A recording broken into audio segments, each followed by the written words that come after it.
2021년 연말 어느 날 오후 17살 제니스는 겁먹은 채 발을 떨며 침실 침대 밑에 숨어 있었습니다. 문 밖에는 한 자매가 절망에 빠져 비명을 지르고 있습니다. 제니스의 언니와 남동생이 가면을 쓴 세 남자에게 공격을 당하고 있습니다. 제니스는 숨을 죽여 부모님에게 살려달라는 문자를 보냈습니다. 10여 분 후 아버지 크루즈가 급히 집으로 돌아왔을 때 두 아이는 이미 바닥에 쓰러져 있었습니다. 안녕하세요. 미스터리 수사국입니다. 오늘 여러분께 소개해드릴 사건은 공포영화 오펀의 실제 버전이라고 할 수 있는 사건입니다. 마구아드 일가족은 필리핀의 무랑 코타바토에 거주하고 있는 사람이 부러워할 정도로 행복한 가족이었습니다. 남편 크루즈는 고등학교 교사이며 아내 로벨라는 초등학교 교장이었습니다. 이들 부부는 똑똑하고 철든 3명의 자녀를 키우고 있었습니다. 5 식구의 삶은 행복하고 화목하였습니다. 그러나 크루즈는 자신의 인생이 2021년 12월 10일에 완전히 파괴될 거라고는 상상도 하지 못했습니다. 그날 오후 크루즈는 아내의 학교에서 책상과 의자를 수리하고 있었는데 갑자기 친구의 전화를 받게 됐습니다. 크루즈, 빨리 집에 가봐. 집에 도둑이 든 것 같아. 크루즈는 아주 의아해하며 바로 집으로 달려갔습니다. 그리고 집으로 가는 길에 계속하여 자녀들에게 전화하였지만 받는 사람이 없었습니다. 그는 잔뜩 긴장하여 심장박동이 빨라지는 걸 느꼈습니다. 집에 있는 귀중품보다 아이들의 안전이 더욱 걱정되었습니다. 오후 5시 15분에 크루즈가 집 문 앞에 도착하였는데요. 대문 앞에 붉은 흔적이 묻어있는 담요와 흉기가 있는 걸 발견했습니다. 크루즈는 갑자기 안 좋은 예감이 들어 앞문을 열려고 했지만 잠겨져 있었습니다. 그는 문을 두드리며 아이들의 이름을 부르기 시작하였습니다. 루이스, 구엔, 제니스, 애타게 불러보았지만 주인은 조용했고 아무도 대답하지 않았습니다. 그는 얼른 뒷문으로 달려가 문을 열어 거실로 뛰어갔습니다. 거실로 들어간 순간 그는 평생 잊지 못할 한 그림을 목격하게 됐습니다. 18살 딸 그웬은 침실과 가까이 있는 곳에 쓰러져 있었는데 그녀의 곁에는 붉은 액체가 가득하며 몸에는 상처투성이었습니다. 그리고 16살 아들 루이스도 누나와 같이 거실에 쓰러져 있었습니다. 충격에 빠진 크루즈는 갑자기 셋째 아이 제니스가 생각났습니다. 그는 집안 곳곳에서 제니스를 찾아다니며 여러 차례 전화를 걸었지만 받는 사람이 없었습니다. 절망에 빠진 크루즈는 2층으로 올라가 딸을 찾기 시작하였습니다. 바로 이때 침실 문이 갑자기 살짝 열리더니 공포에 질린 눈이 크루즈를 바라보고 있었습니다. 그러다 문이 천천히 열리더니 한 소녀가 울면서 아버지라고 불렀습니다. 바로 제니스였습니다. 크루즈는 딸에게 달려가 그녀를 끌어안으며 통곡하기 시작하였습니다. 불행 중 다행으로 막내 아이가 살아남았습니다. 제니스는 얼굴이 창백해 보이며 온몸은 겁을 먹어 잔뜩 떨고 있었습니다. 경찰이 도착하고 제니스는 눈물을 참으며 사건을 묘사하기 시작하였습니다. 그 당시 그녀는 언니 그웬과 침실에서 수다를 떨고 있었는데 갑자기 루이스의 비명이 거실에서 울리는 걸 듣게 되어 두 사람은 바로 거실로 달려가 상황을 살폈습니다. 복면을 쓴 세 남자가 루이스를 때리는 걸 목격하게 됐습니다. 강도 중 한 명이 그녀들을 발견하여 바로 뒤쫓기 시작하자 두 소녀는 바로 몸을 돌려 도망치기 시작하였습니다. 제니스가 앞서 달려 방 한 칸으로 달려들어갔지만 언니 그웬은 남자에게 잡혔습니다. 제니스는 할 수 없이 방문을 닫고 범인이 들어오지 못하게 문을 잠궜습니다. 그리고 침대 밑에 숨어 어머니에게 문자를 보냈지만 회신을 받지 못했습니다. 그녀는 할 수 없이 SNS에 살려주세요. 살고 싶어요. 라는 게시글을 올렸다고 했습니다.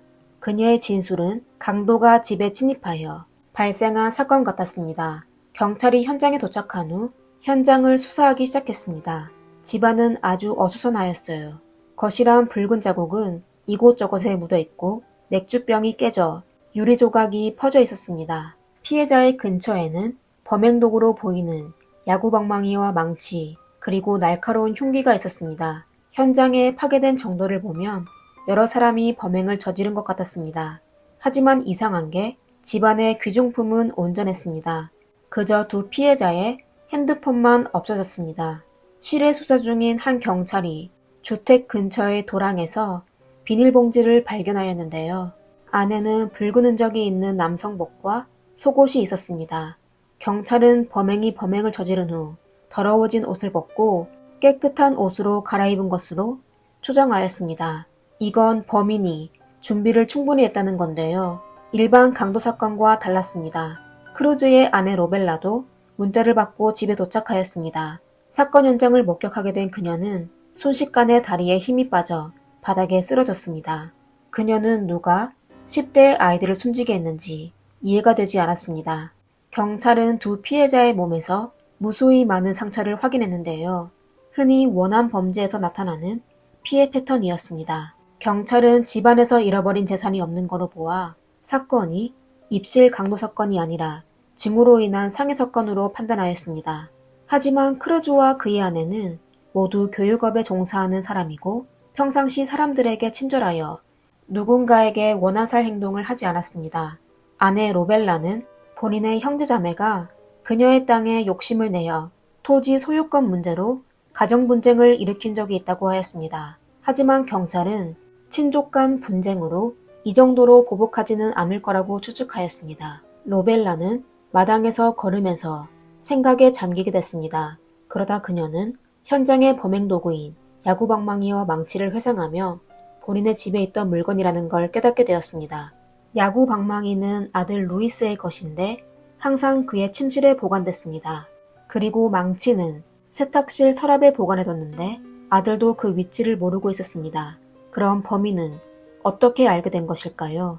그녀는 경찰에게 본인의 생각을 얘기하자 경찰도 사건이 심상치 않다는 걸 깨닫게 되었습니다. 경찰 당국은 바로 엘리트들만 뽑아 특별 실무팀을 꾸려 사건을 수사하기 시작하였습니다.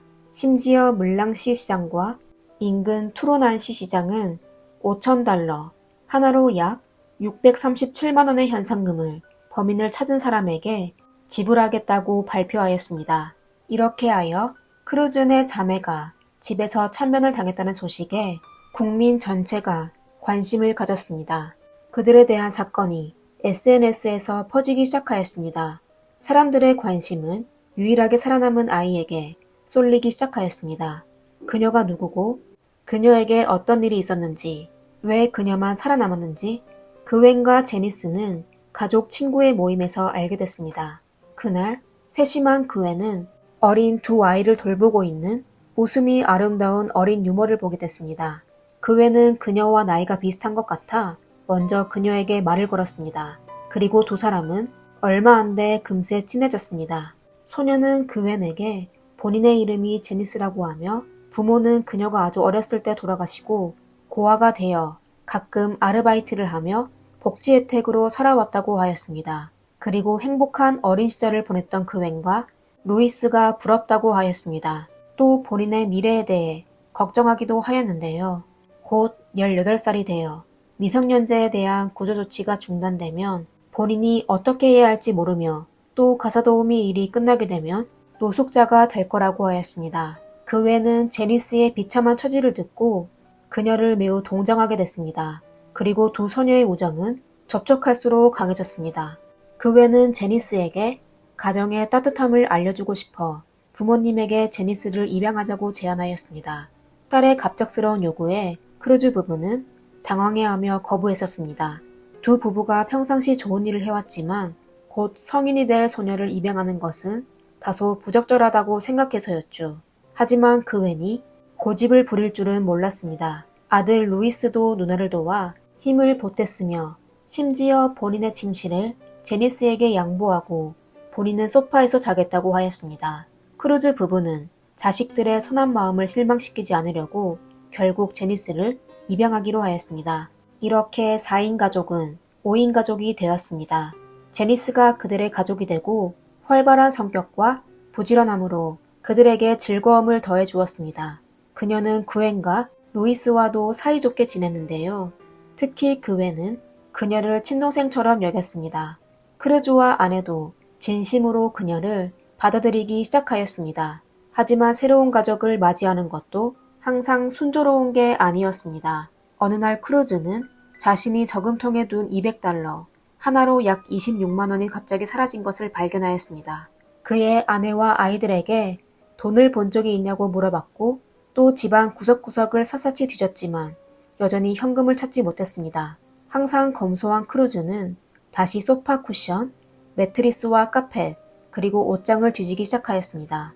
그러다 제니스의 책가방을 들었는데 책이 없는데도 무겁게 느껴졌습니다.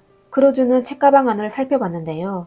책가방의 바닥에 중간층이 꿰매어 있는데 안에는 현금이 숨겨져 있었습니다. 크루즈와 아내는 바로 제니스를 불러 묻기 시작하였습니다. 제니스는 매우 미안해 보였습니다. 심지어 울기까지 하였습니다. 그녀는 본인이 항상 불안감이 느껴져 언젠가 쫓겨날 것 같아 두려워서 충동적으로 이런 어리석은 짓을 했다고 하였습니다. 그녀의 우는 모습을 보고 크루즈와 아내는 제니스를 용서하였습니다. 어릴 적부터 사랑하는 사람을 잃은 아픔은 일반 사람이 이해할 수 없을 거라고 사랑만이 그녀의 상처를 헤아릴 수 있다고 생각하였죠. 12월 10일은 크루즈와 아내에 대해 아주 특별한 날이었습니다. 제니스가 이날 아침 처음으로 그들을 엄마 아빠라고 불렀습니다. 양부모에게는 엄마 아빠라는 호칭만큼 더 만족스러운 것이 없었습니다. 하지만 그들은 사랑스러운 양녀가 그들의 삶에서 가장 소중한 것을 빼앗을 줄은 상상도 하지 못했습니다.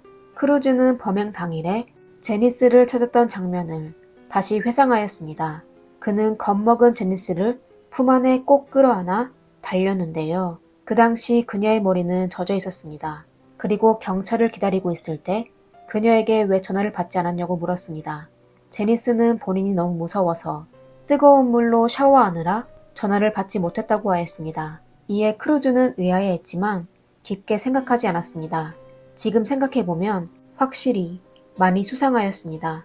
아내 로벨라도 사건 당일 오후 2시에 제니스의 구조 메시지를 받고 바로 제니스에게 전화하여 무슨 일인지 확인하려고 하였습니다. 하지만 그녀는 전화를 받지 않았습니다. 그런데 제니스는 경찰에게 문자를 엄마에게 보낸 후 아무런 답변을 받지 못했다고 했습니다. 그녀는 왜 경찰에게 거짓말을 했을까요? 그리고 제니스가 한 거짓말은 이것뿐만이 아니었습니다. 법의학 검사 결과 피해자의 몸에는 수많은 상처가 있었는데요. 범인의 잔인함은 사람에게 충격을 주었습니다. 더욱 중요한 건 피해자가 숨진 시간은 제니스의 자백과 모순되었습니다. 제니스는 3명의 범인이 남동생을 숨지게 하고 언니를 공격했다고 하였습니다. 하지만 법의학 검사 결과에 의하면 언니의 혈흔은 경찰이 현장에 도착했을 때 이미 마른 상태였습니다. 그리고 남동생의 혈흔은 굳지 않았는데요. 분명 언니가 동생보다 먼저 세상을 떠난 것입니다. 이에 따라 사건의 유일한 목격자인 제니스는 용의자로 주목받게 됐습니다. 네티즌들도 SNS의 힘을 빌려 더 많은 의문점을 찾기 시작하였습니다. 그중 가장 의문스러운 건 제니스가 언니와 남동생이 연이어 숨지게 됐는데도 침대 밑에 숨어 토시 하나 틀리지 않게 문자를 편집하였으며 심지어 우는 이모티콘까지 추가하였습니다. 그리고 불과 몇 분 후에 그녀는 SNS의 프로필의 성을 마구와드에서 피로 수정하였습니다. 어떤 사람이 본인의 생명이 위협에 빠졌을 때 아주 침착하게 프로필을 수정할 수 있을까요? 이렇게 인터넷에서 제니스에 대한 비난이 퍼지기 시작하였습니다. 경찰이 네티즌들에게 냉정하라고 할 정도였습니다. 진실이 밝혀지기 전까지는 함부로 범인으로 단정지어선 안 되기 때문이었죠. 네티즌들이 점차 진정되자 갑자기 예상치 못한 일이 발생하게 됐습니다. 사건 발생 6일 후 제니스는 변호사와 함께 경찰서로 가 자수하였습니다. 알고 보니 제니스는 항상 그웬을 부러워하며 질투하였습니다. 그녀는 그웬이 가지고 있는 부유한 가정과 친절한 부모, 귀여운 남동생, 그리고 뛰어난 성적 등을 질투해 왔습니다. 제니스가 그웬의 가족이 됐는데도 질투심은 사라지지 않고 더욱 심해졌습니다. 그녀는 본인이 무엇을 해도 그웬과 루이스를 대신할 수 없다는 걸 알게 되었습니다. 한 번은 5인 가족이 여행을 떠나게 되었는데 크루즈 부부는 제니스를 빼고 그웬과 루이스만 데리고 사진을 찍어 그녀를 외롭고 질투나게 만들었습니다. 그녀의 삐뚤어진 마음이 점점 더 커져 그웬과 루이스를 해칠 계획까지 세우게 되었습니다. 이렇게 제니스는 2명의 남성 친구를 불러 필리핀 전체를 충격에 빠뜨린 사건을 계획하였습니다. 그녀가 다정하게 불렀던 엄마 아빠라는 호칭이 삐뚤어진 욕심으로 변하게 되었습니다. 사람들은 순진해 보였던 17살 소녀가 이런 악독한 사람일 줄은 상상도 못했습니다. 하지만 사실 사람들을 더욱 충격에 빠뜨리게 한 일이 있었습니다. 경찰 조사 결과 제니스는 고아가 아니었습니다. 그녀의 부모 미셸과 후아니토는 아직 살아 있었고 심지어 형제 자매도 있었습니다. 제니스는 어머니와 연락을 주고받았지만 왠지 모르게 8년째 밖에서 헤매고 있었습니다. 필리핀 사회복지개발부는 줄곧 그녀에게 구제 지원을 해왔습니다. 사회복지 직원은 제니스가 심각한 심리적 문제가 있는 걸 발견하여 그녀에게 여러 차례 심리 상담을 해준 적이 있었습니다. 제니스의 공범자 중 한 명은 말리라는 17살 소년이었습니다. 그는 2022년 초에 체포되었고 다른 한 명의 공범은 듣기로 제니스의 17살 남자친구였으며 밀수품 판매 전과가 있었습니다. 경찰은 습격 중 그가 거주한 곳에서 그웬의 핸드폰을 찾아냈습니다. 하지만 그는 지금 현재까지 체포되지 않았습니다.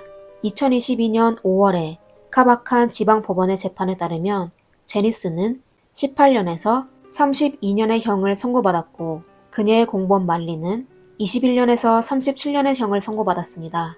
두 사람이 범행을 저지른 나이가 미성년자였기 때문에 최고법원에서는 그들이 21세가 될 때까지 사회복지개발부에 임시로 구금하게 하였습니다.